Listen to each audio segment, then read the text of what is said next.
Bonjour à tous, j'espère que vous allez bien. Je suis super contente de vous retrouver dans une vidéo dans laquelle je vais vous parler de mes séries du moment, celles que j'ai terminées. Je vais vous parler des séries pas par ordre de préférence mais par rapport à l'ordre où je les ai regardées. On commence donc par Riverdale. Pour la petite histoire, donc on est dans la petite ville de Riverdale et il y a deux jumeaux, une fille et un garçon qui le jour de la fête nationale vont en barque sur la rivière, sauf que la barque se renverse, la fille survit mais le garçon disparaît et à partir de cet été-là, une groupe d'amis vont essayer de trouver ce qui s'est passé, qui sont les responsables de tout ça, etc. Et donc on va les suivre dans leurs histoires d'amour, dans leurs péripéties, dans leur lycée. À l'origine c'est issu d'une BD. Et du coup il y a chacun des personnages qui vont jouer un rôle différent dans l'histoire.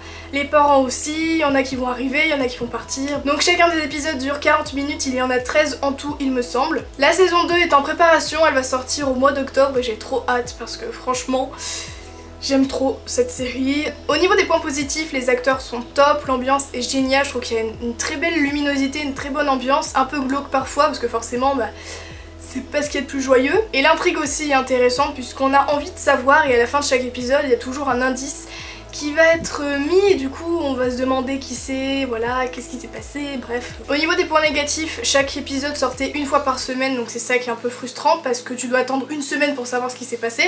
Maintenant comme ils sont tous sortis, vous pouvez toujours la regarder à la suite, mais en tout cas c'est vraiment une série que j'ai adorée et j'ai hâte de voir la saison 2. Mais c'est pas une série que je vous conseillerais si vous êtes assez jeune, en tout cas ma soeur a 12 ans et c'est une série qu'elle peut regarder largement, donc c'est à vous de voir.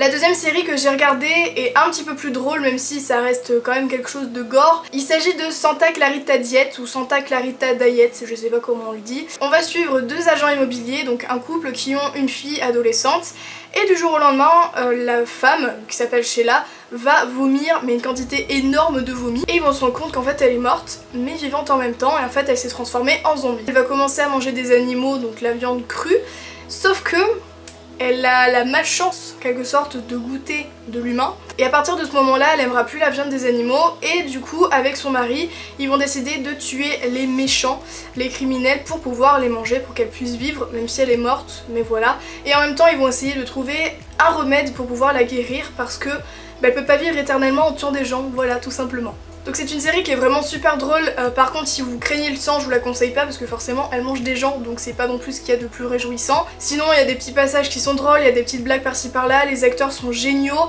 Je me souviens de Joy Phoenix avait fait une vidéo avec les acteurs et franchement même dans la vraie vie ils ont l'air super drôles. Donc pareil au niveau des points positifs, j'aime beaucoup l'ambiance, le jeu d'acteurs, en plus ils sont super attachants alors forcément on a envie de savoir ce qui va se passer, est-ce qu'elle va pouvoir continuer à vivre même si elle est morte encore une fois. Ce qui est bien avec cette série c'est que les épisodes durent environ 20-25 minutes, ce qui fait que ça se regarde très facilement.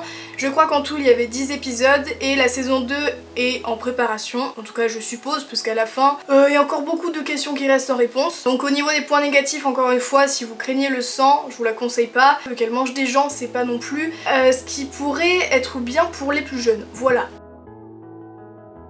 On passe à la troisième série et c'est ma série préférée de tous les temps. C'est une série qui est super réaliste, enfin en tout cas pour moi. C'est une série que j'ai vraiment adorée, même si elle est très dure à regarder. Il s'agit de 13 Reasons Why ou 13 raisons en français qui est issue d'un livre. Donc on va suivre Clay, donc Clay Johnson qui est joué par Dylan Minnette qui est un très bon acteur d'ailleurs, je l'aime beaucoup. Et en fait il va trouver en rentrant chez lui une boîte de carton avec des petites cassettes à l'intérieur. En tout il y en a 7 avec 2 faces à chaque fois. Et quand il va les écouter il va se rendre compte que il s'agit d'Anna Baker, une ancienne camarade de classe qu'il a côtoyée, avec qui il a travaillé aussi dans un cinéma, qui raconte en fait son histoire, l'histoire de sa vie, mais comment elle s'est arrêtée puisqu'elle s'est suicidée quelques semaines auparavant.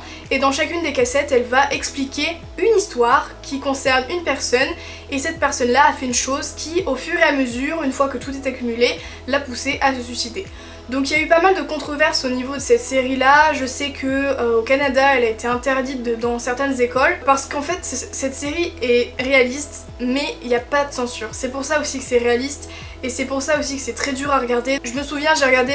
Il y a une mouche et c'est super. Ah c'est pas une mouche. Je me souviens quand j'ai regardé les 2 premiers épisodes, j'ai dit à mes copines je sais vraiment pas si je vais la continuer, je la trouve super dure psychologiquement. Naïve que je suis, c'est de pire en pire. Voilà, donc le début c'est déjà dur à regarder, mais quand on voit la fin, tu te dis ah d'accord. Même si c'est quand même assez dur psychologiquement, même très dur psychologiquement vu qu'il n'y a aucune censure, donc aucune scène est censurée.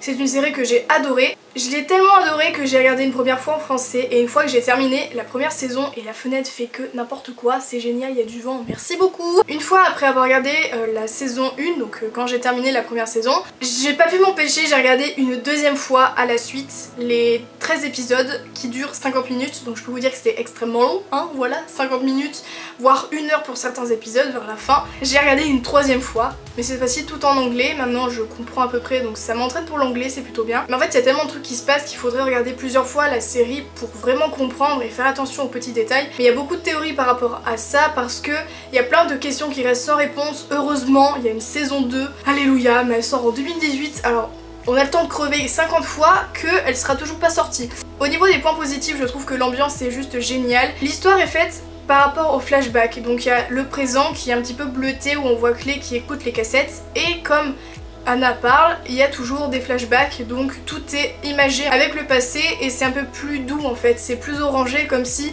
la présence d'Anna était plutôt bonne, c'était un peu le soleil par exemple. Et donc on arrive comme à différencier que c'est des flashbacks, si c'est le passé ou présent, etc. Il y a beaucoup de côté rétro, puisqu'il écoute déjà sur des cassettes. En plus les musiques sont juste géniales, j'ai téléchargé la plupart des musiques et je les écoute tout le temps, mais vraiment. L'histoire aussi est intéressante. Après au niveau des points négatifs, je trouve que parfois c'est beaucoup trop long, il y a des scènes qui sont un peu inutiles. Il y a certaines cassettes que j'aime pas et il y a pas mal de différences entre le livre et la série. Il y a l'ordre des cassettes qui est différent, il y a certains prénoms qui changent, il y a des trucs qui sont dans la série mais qui ne sont pas dans le livre. En tout cas c'est vraiment une série que je vous conseille si vous n'êtes pas sensible, si vous n'êtes pas jeune. Enfin si vous avez plus de 15 ans. Mais sinon c'est vraiment une série que j'aime vraiment vraiment. Il y en a qui l'aiment pas du tout, il y en a qui l'adorent comme moi. En tout cas, eh ben, je pense que je la regarderai une 4e fois parce qu'elle est trop bien. Voilà. On passe à Unbreakable Kimmy Schmidt, qui est une série humour. Donc pour l'histoire, on va suivre Kimmy, qui est une jeune femme de 30 ans, qui à l'âge de 15 ans s'est fait kidnapper par un révérend fou et qui l'a enfermée avec 3 autres filles dans un bunker, et 15 ans plus tard elle sort du bunker et elle va vivre à New York. Donc on va la suivre dans son quotidien, comment elle va trouver un job, un logement, des amis, etc. Et c'est tourné avec humour et c'est juste super drôle. Les acteurs sont super attachants, on a envie de savoir ce qui se passe. Là il y a 3 saisons qui sont déjà sorties, il y en a une 4e qui va apparemment se faire. Les épisodes sont très courts, encore une fois ça dure 25 minutes, c'est un peu comme Santa Clarita Diet. Ça se regarde rapidement, ça rajoute un petit peu de bonne humeur. Et puis les couleurs sont toujours super vives, c'est toujours hyper positif et c'est d'ailleurs ce qui me choque parce que cette fille là, elle a quand même été enfermée 15 ans dans un bunker et quand elle sort elle a toujours le sourire, elle est toujours de bonne humeur, elle est toujours positive et c'est un vrai exemple, contrairement à moi qui fait toujours la gueule mais bon voilà. Et surtout il y a un truc que j'adore, c'est le générique. Je vous le mettrai en barre d'infos parce que à chaque fois que je regardais un épisode, je m'ambiançais toute seule à chanter la chanson et à danser parce qu'il n'y a rien de plus entraînant. Déjà que Kimmy est très positive, en plus le générique te fait danser, alors que demande le peuple? Il y a une dizaine d'épisodes environ à chaque saison, donc ça va, ça se regarde assez vite. Et franchement c'est super agréable à regarder, les acteurs sont géniaux, l'ambiance est très bien. Il y a une bonne histoire et je trouve qu'il n'y a pas vraiment de points négatifs dans cette série, à part que peut-être qu'on se perd un peu dans les personnages. Enfin pour ma part entre les saisons parce qu'il y en a beaucoup qui viennent, il y en a beaucoup qui partent. Mais voilà, en tout cas c'est vraiment une série que je conseille à tout le monde parce qu'elle est juste super drôle. Et voilà, j'espère vraiment que cette vidéo vous a plu. Si vous voulez que je parle une nouvelle fois de séries dès que des saisons seront sorties ou dès que j'aurai commencé d'autres séries, dites-le moi dans les commentaires, je me ferai un plaisir de vous retourner ce genre de vidéos. Si vous avez des séries à me conseiller, surtout n'hésitez pas à m'en proposer dans les commentaires. Et si vous avez découvert des séries grâce à cette vidéo, n'hésitez pas à me le dire. Si vous aimez telle série, dites-le moi. Si vous l'aimez pas au contraire, dites-le moi aussi. En tout cas, je vous retrouve très bientôt dans une nouvelle vidéo, c'est-à-dire dimanche comme d'habitude. Et je vous fais plein de gros bisous.